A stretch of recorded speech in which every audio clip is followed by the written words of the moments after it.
much monkey business, too much monkey business, too much monkey business for me to be involved in.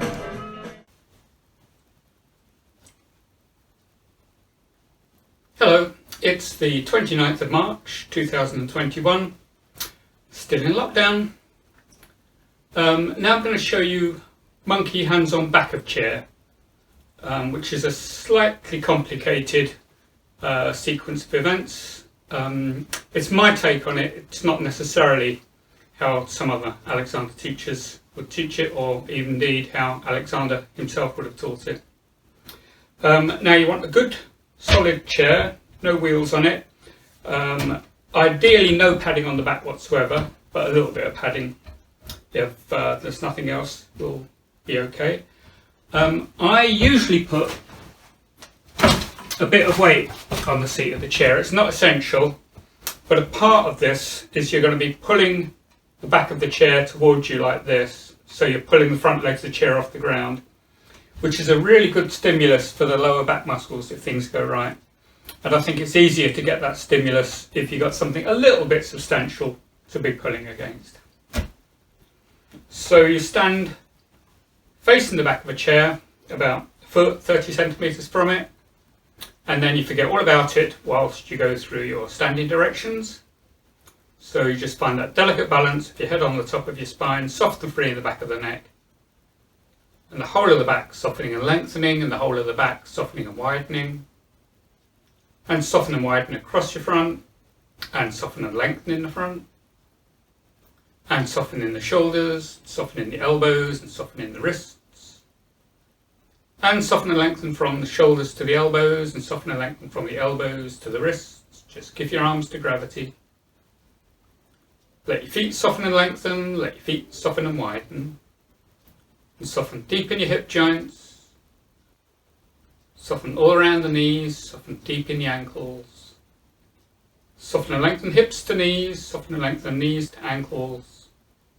Soften and lengthen from the soles of your feet to the crown of your head. Keep that thought going and add the idea of your bones being your coat hanger and the rest of your body hanging from your bones.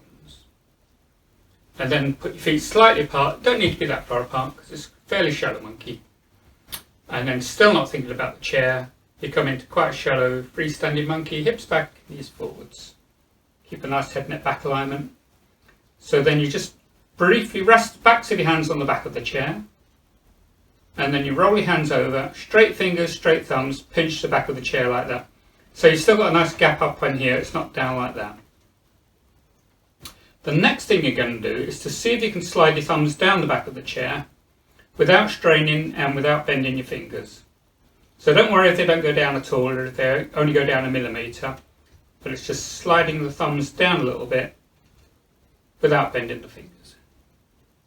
Okay, and then you follow the crown of your head to rock up and over to transfer some of your weight from your feet into your hands.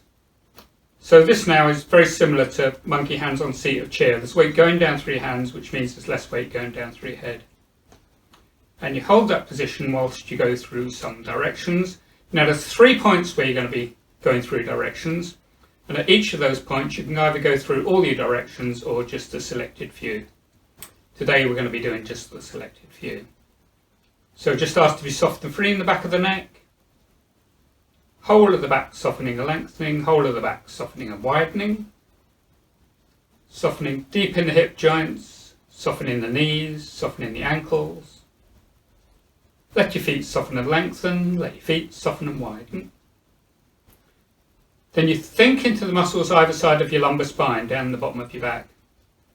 And you think of connecting from there, through the middle of your back, through your upper back, through your shoulders, through your arms and into your hands.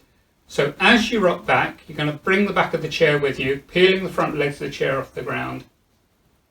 And if things go well, then it really gets those lower back muscles to kick in. Most people overuse their upper back muscles, which in turn means they underuse their lower back muscles. So in practicing this regularly, it helps to get a better balance in the way that you use your back muscles altogether. So find a nice point of balance between yourself and the chair. Hold that position and go through some directions again.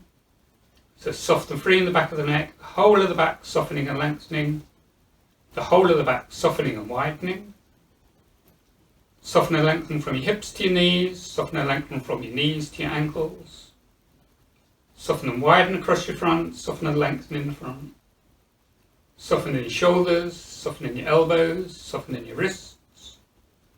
Still thinking of that connection going from your lower back, through your shoulders, through your arms and into your hands. You just rock forwards again to replace the front leg of the chair down onto the ground. But you don't lean on your hands now. All my weight's going down through my feet. And then you put some sideways pressure across your hands, such that if you were to let go, your hands will shoot out sideways. But you don't let go. You maintain that monkey, you maintain that sideways pressure, and you go through some directions again. This is really good because a lot of people, when they're actually out there using their arms, they really sort of pull in here. And here's a chance not to. So with practice, you stop doing that in real life so much. So ask to be soft and free in the back of the neck. And let the whole of your back soften and lengthen. Let the whole of your back soften and widen. And soften and lengthen from your shoulders to your elbows. And soften and lengthen from your elbows to your wrists. And soften and widen across your front between your shoulders. Soften and lengthen from your hips to your shoulders. Now just remove that sideways pressure. Slide your hands up, briefly rest the backs of your hands on the back of the chair. Let your arms just dangle freely. Think of yourself unfolding as you come up and up and up.